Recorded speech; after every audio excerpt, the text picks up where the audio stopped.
Alerte coronavirus. Attention, attention, le coronavirus se transmet très facilement et fait des ravages. Pour l'éviter, le port du masque de protection est obligatoire en tout lieu.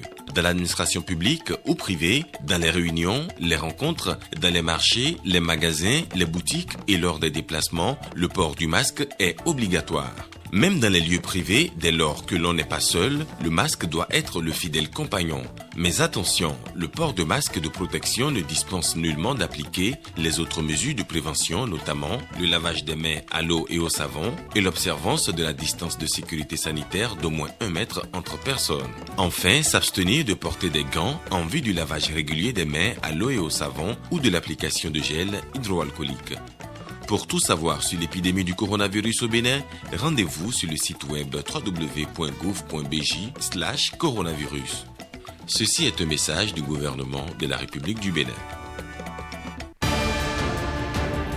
Tournée nationale du président de la République, le chef de l'État était à Adjawere, une commune réputée aux côtés d'autres pour ses spéculations agricoles. Les détails dans ce 20h.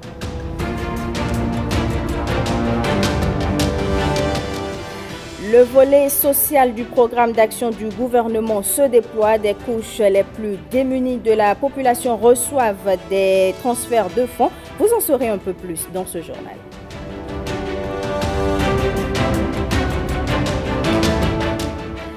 Des prix d'excellence aux élèves les plus méritants du complexe scolaire et universitaire, clé de la réussite, une façon pour l'établissement de rester fidèle à son engagement à toujours promouvoir l'excellence.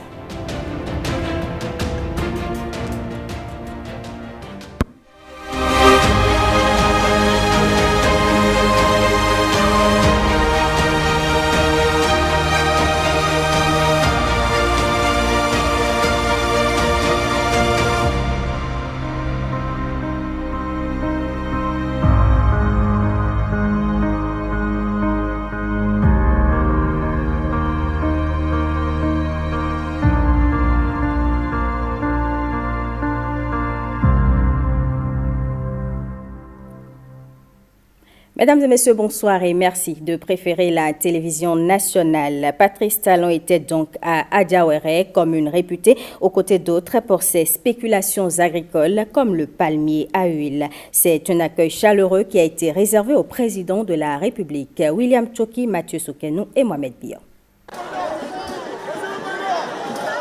Une commune rurale à forte production agricole. L'autre bastion de la production de palmiers à huile.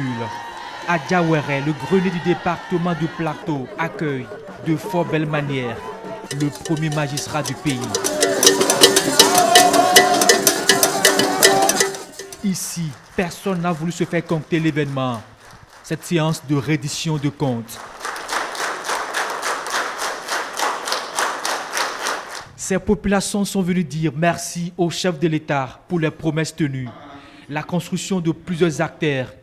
À votre arrivée à la tête de notre pays en avril 2016, les populations d'Adjawere ont nourri l'espoir de voir régler certaines de leurs préoccupations majeures de développement. Grâce à votre engagement, à la mise en œuvre du programme d'action du gouvernement de PAG, les attentes légitime des populations, c'est en cours de satisfaction avec l'exécution de plusieurs projets tels que le démarrage du projet de construction du système d'approvisionnement en eau potable multivillageois à Huirigaba, le bitumage en cours de la route Porte-Novo à Pro-Misérité-Paubert-Obélé, le bitumage de la route Paubert-Adjawere-Wenhi, l'entretien courant des pistes rurales de la commune, l'amélioration de l'accès à l'école avec la mise en œuvre des cantines scolaires, la fourniture d'intrants subventionnés aux producteurs de riz et de maïs, la construction de magasins de stockage de produits vivriers dans les localités d'Ikile et de Massé, le lancement du crédit à l'AFIA aux plus pauvres dans la commune.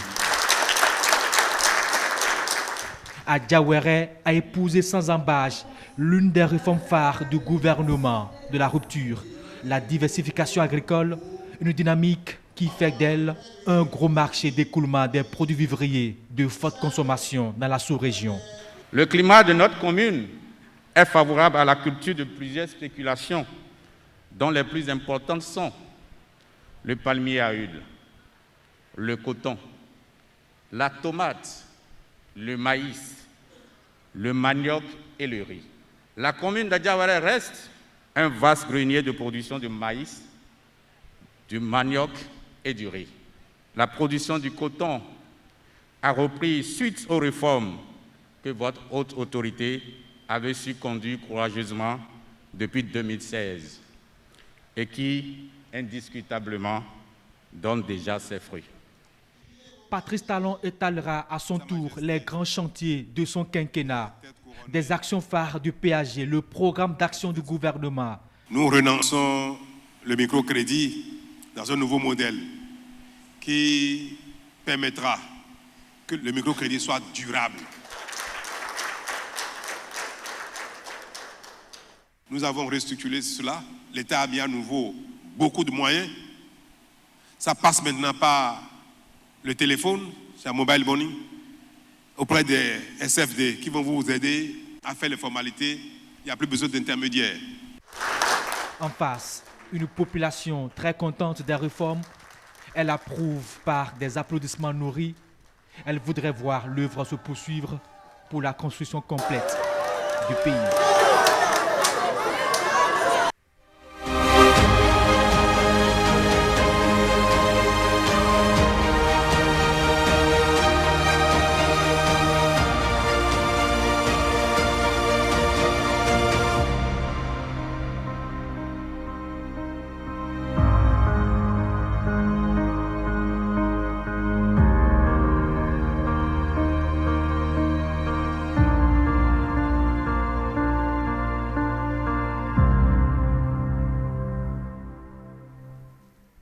Intéressons-nous à présent à la sortie officielle ce mercredi à Cotonou du mouvement Le Bénin en marche. C'est un creuset qui se donne pour mission de vulgariser le PAG dans tout le Bénin. Une décision prise au regard des nombreuses réalisations à l'actif du gouvernement. Lénaï Kagwazaou et Calvadoir en nous compte rendu.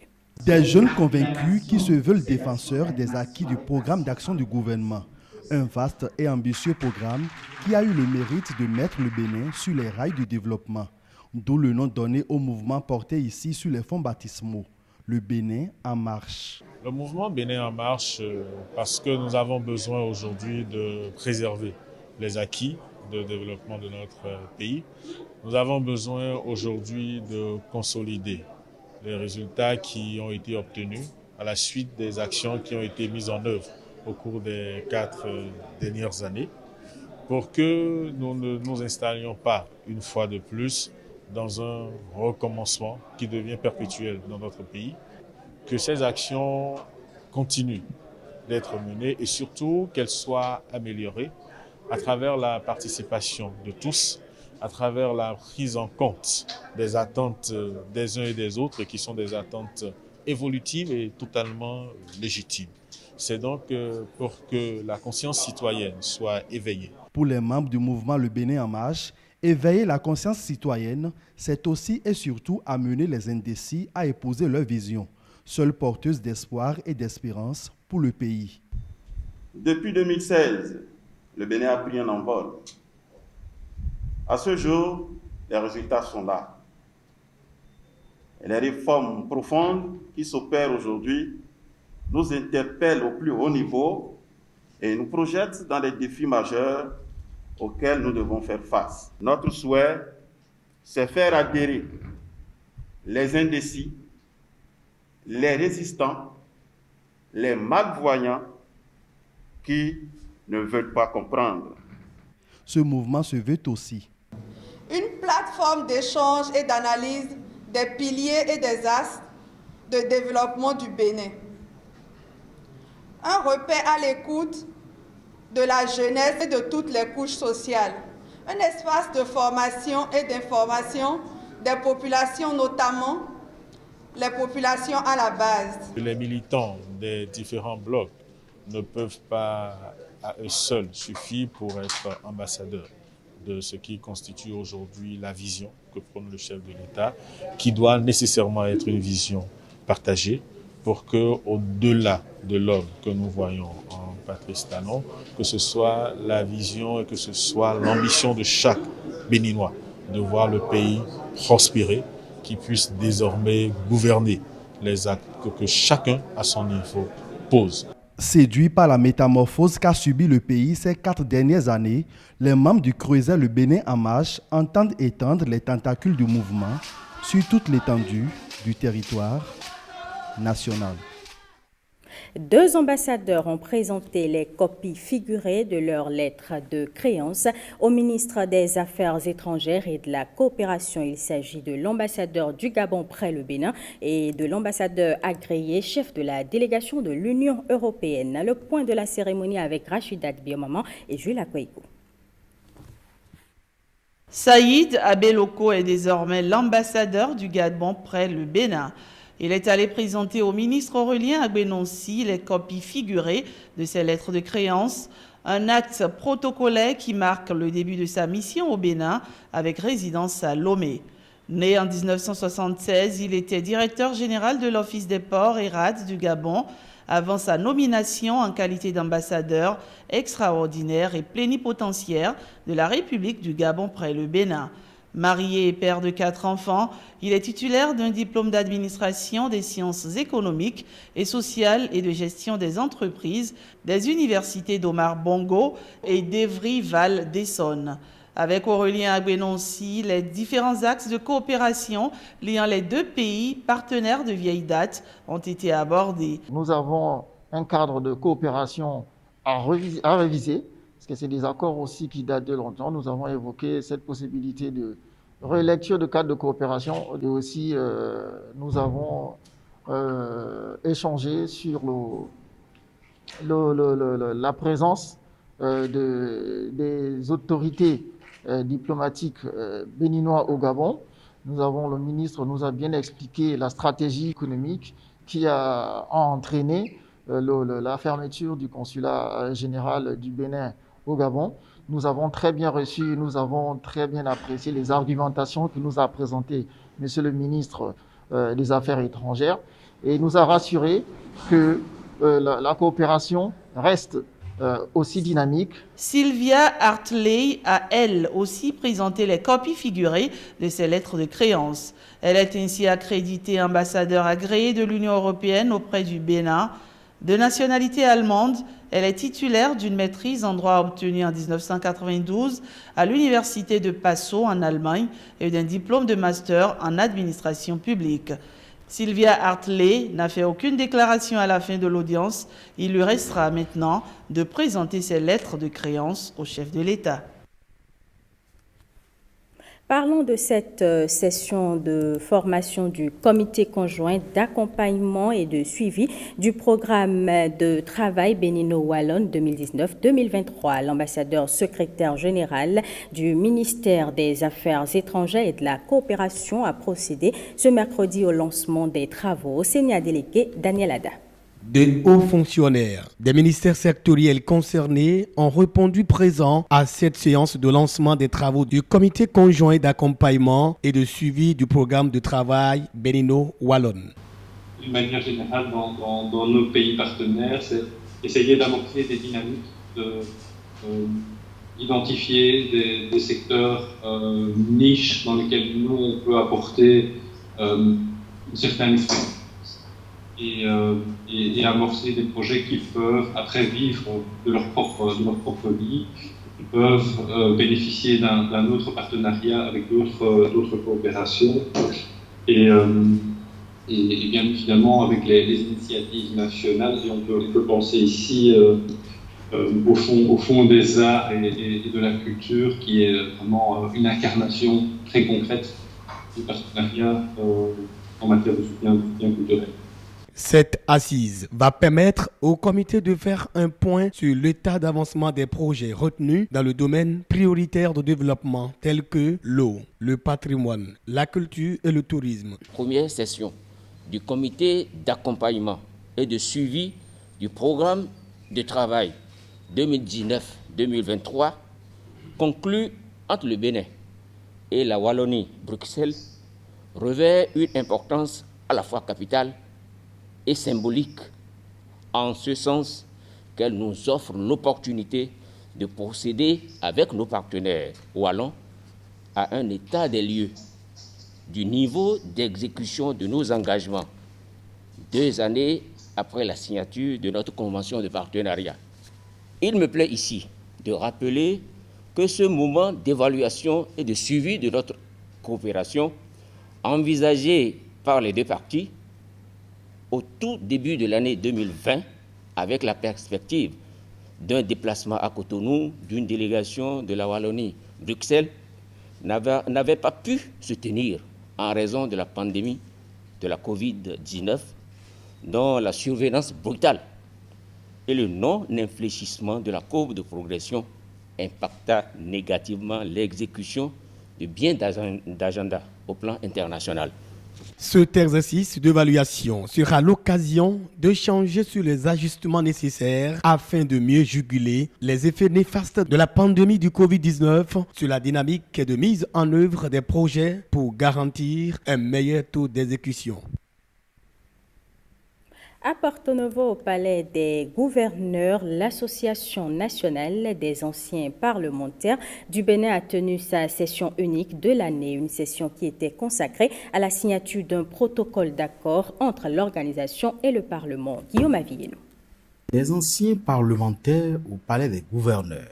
Ils se retrouvent pour les travaux de la session unique au titre de l'année de l'ASNAP Bénin.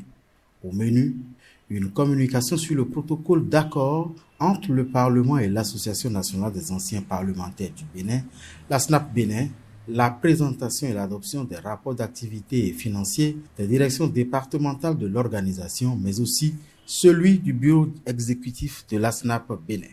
L'activité qui a le plus retenu les attentions du dit comité directeur reste la relecture du règlement financier de l'ASNAP Bénin. Un point considéré comme une conséquence de la nouvelle vision imprimée par le président de l'Assemblée nationale, Louis Baounou Blavoun. C'est une conséquence de la situation nouvelle, découlant d'événements divers dont l'ASNAP Bénin saura tirer les leçons. Trêve de discours, nous avons du pain et du manioc sur la planche. C'est la guerre aux mauvaises herbes, à la grappe, à la chandelle. Pourquoi alors une session unique, là où les tests de l'ASNAP Bénin prévoient une session à chaque trimestre? Il y a session unique parce que normalement, on l'a dit, on devait avoir par trimestre une session du comité directeur. On n'a pas pu à cause des contingences, il y a Covid, il y a le déblocage des fonds, des allocations par l'Assemblée, suite à notre crise évidemment, qui ont fait que on n'a pas pu tenir la première session. Donc les deux sessions, on les a rassemblées en une seule, afin que cette année, on ait quand même ce comité directeur. Les anciens parlementaires du Bénin déclarent se réjouir particulièrement de l'intérêt que le président de l'Assemblée nationale a porté à la signature du protocole d'accord entre le Parlement et l'ASNAP Bénin. Je vous l'annonçais dans les titres, le gouvernement déploie un autre pan de son volet social, le programme Filets sociaux, j'y arrive. Il s'agit d'un transfert de fonds aux populations démunies, ciblées dans 16 communes du Bénin via une enquête préalable. Les premiers bénéficiaires sont entrés en possession des fonds en présence de nos reporters Herman Rodriga-Mengan et Edmond Hongwa. Il aurait aimé à cet instant exhiber son plus large sourire, rester coincé sous son masque et dans son cœur. Pour cette lutte de pauvreté qu'ils ont engagée, moi, ça m'a vraiment fait... J'ai ma joie depuis mon cœur, quoi. La saveur d'une soif longtemps inassouvie, enfin étanchée par une alerte SMS et quelques billets de banque. Cette transaction, Sylvain va l'effectuer désormais plus fréquemment. Il est l'un des heureux bénéficiaires du projet d'appui aux communes et communautés pour l'expansion des services sociaux, ACES, à travers sa branche Filets sociaux. Ce programme de filets sociaux, qui s'étend sur 16 communes, devra impacter en 24 mois de transferts sociaux 18 506 ménages bénéficiaires sur l'ensemble du territoire national. Il s'agit de l'expérimentation d'une approche d'amélioration des revenus des ménages les plus pauvres répartis dans 184 communautés. Ce volet des activités du projet Access mobilise des ressources globalement évaluées à 3,8 milliards de francs CFA. C'est une éclaircie dans le quotidien de ces citoyens disséminés de par le Bénin qui n'attendaient qu'un coup de pouce. Ce type de programme constitue une solution aux effets néfastes des décisions à court terme des ménages pauvres, extrêmes et non extrêmes, telles que la vente de leurs actifs, terres et bétail, entre autres, le retrait des enfants de l'école, la mise au travail des enfants pour faire face à des situations de choc, notamment les périodes de soudure agricole, les catastrophes et le décès du principal soutien, surtout financier, du ménage. Le volet social du programme Nation du gouvernement en branle est plus qu'une assistance financière, c'est un transfert d'affection. Cette grande action en faveur des couches vulnérables illustre une fois encore que le social est une priorité pour ce gouvernement, pour le gouvernement du président Patrice Talon. Elle concourt à la réalisation du pilier 3 du programme d'action du gouvernement, améliorer les conditions de vie des populations. Les populations les plus démunies à l'heure du sourire retrouvé. Et derrière cet échantillon ici représenté, c'est toute une communauté qui jubile. Les personnes expropriées dans le cadre du projet approvisionnement en eau potable dans le département des Collines sont dédommagés. Ils reçoivent leur chèque pour ceux dont les dossiers sont prêts. Ghislain Koguet et Iva Godopessi pour les détails. Ils sont entièrement dédommagés, les personnes qui ont subi d'expropriation dans le cadre du projet approvisionnement en eau potable dans la région de Savet, dans le département des Collines. Ceux dont les dossiers sont prêts ont reçu leur chèque. C'est l'occasion de remercier le gouvernement de son Excellence, M. Patrice Athanas Guillaume Talon, pour tout ce qui est fait pour déloger les peines de réinstallation de nos paisibles populations. Une fois encore, recevez les gratitudes du conseil communal. Aujourd'hui est un jour de satisfaction pour le gouvernement du fait que les dédommagements planifiés, prévus dans le cadre de la réalisation des infrastructures d'alimentation en eau potable des 3 villes, ce qui est prévu en termes de dédommagement démarre effectivement aujourd'hui. La promesse donc faite est tenue. La même opération s'est déroulée à Glazoué, où le même projet est mis en œuvre. Il a fallu que dans la phase de réalisation de ces ouvrages, nous puissions identifier les domaines sur lesquels ils doivent être réalisés.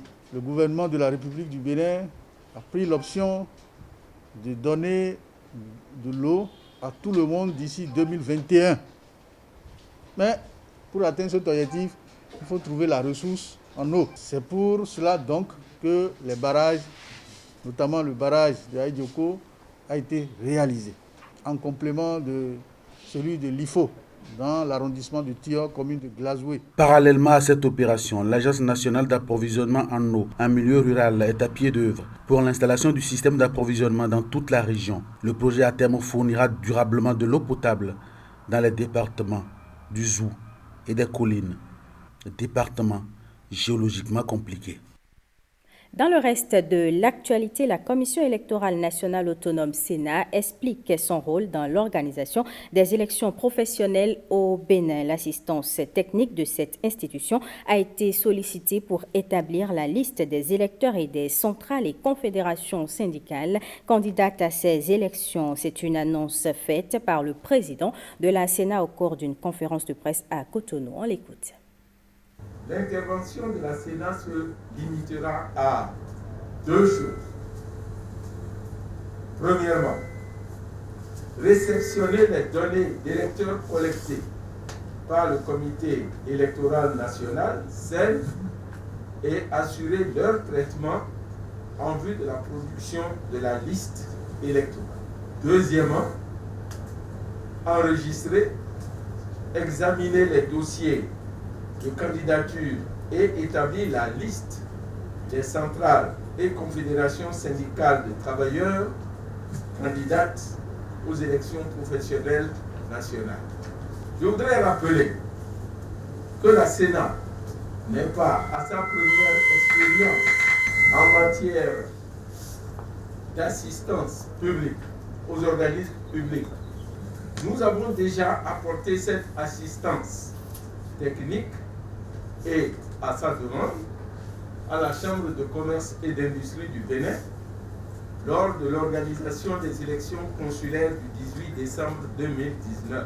Pour ce qui concerne les élections professionnelles en cours d'organisation, la Sénat n'a pas reçu la charge de collecter les données des électeurs sur le terrain, conformément aux dispositions du mémorandum d'entente conclu entre les deux parties, à savoir le ministère du Travail et de la fonction publique et la Sénat.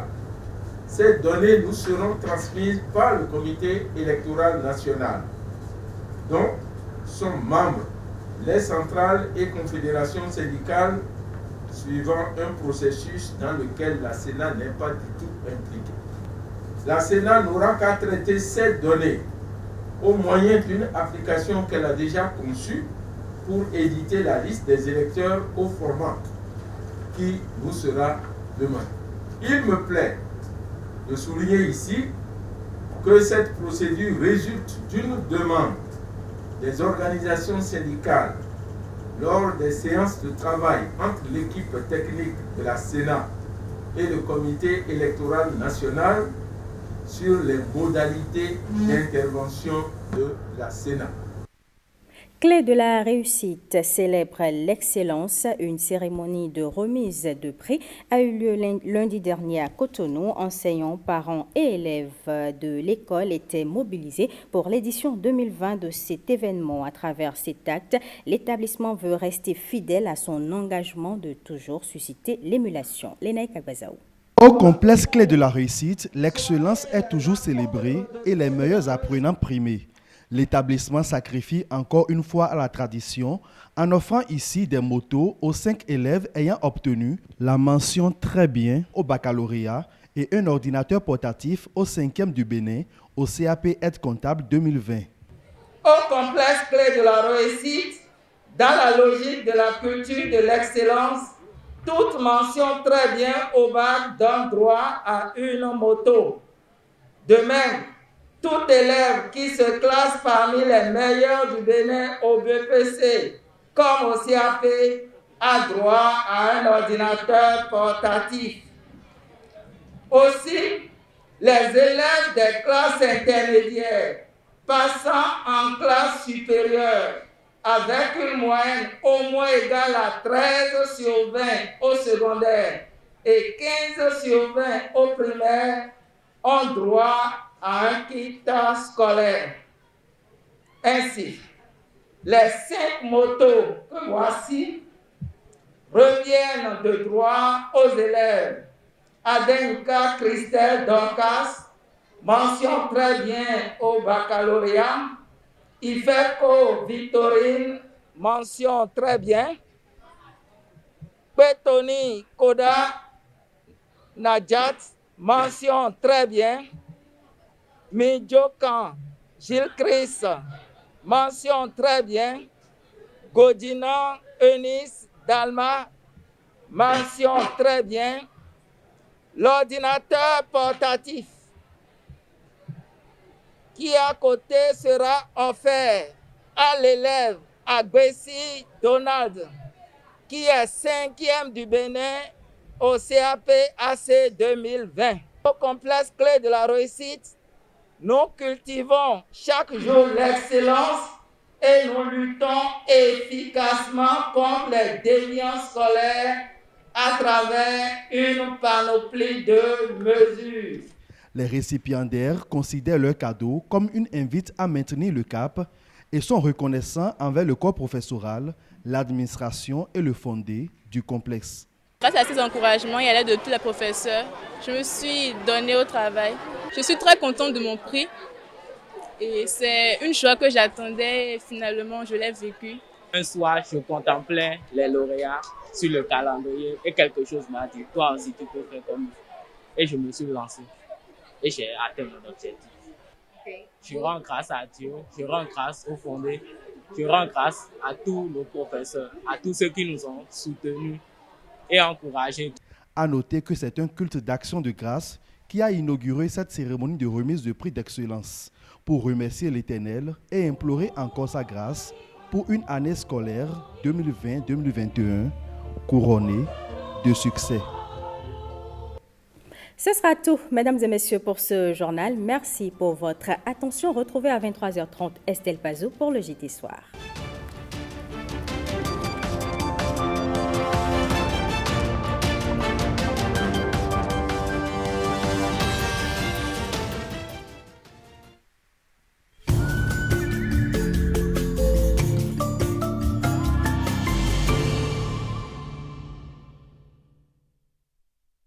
Béninoise, Béninois, vous êtes une personne considérée comme pauvre extrême ou pauvre non extrême.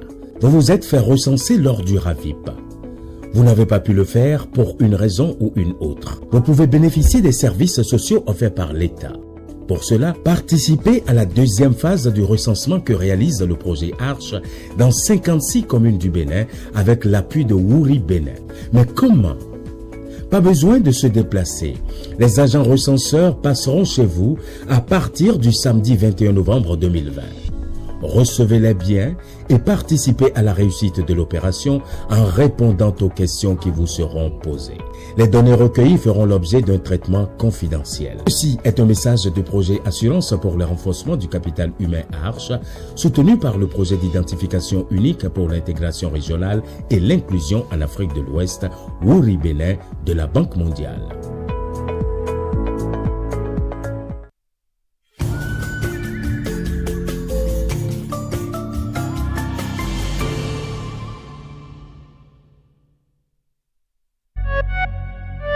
C'est parti pour la promo de fin d'année sur l'ensemble des organes de l'ORTB. Du 1er au 31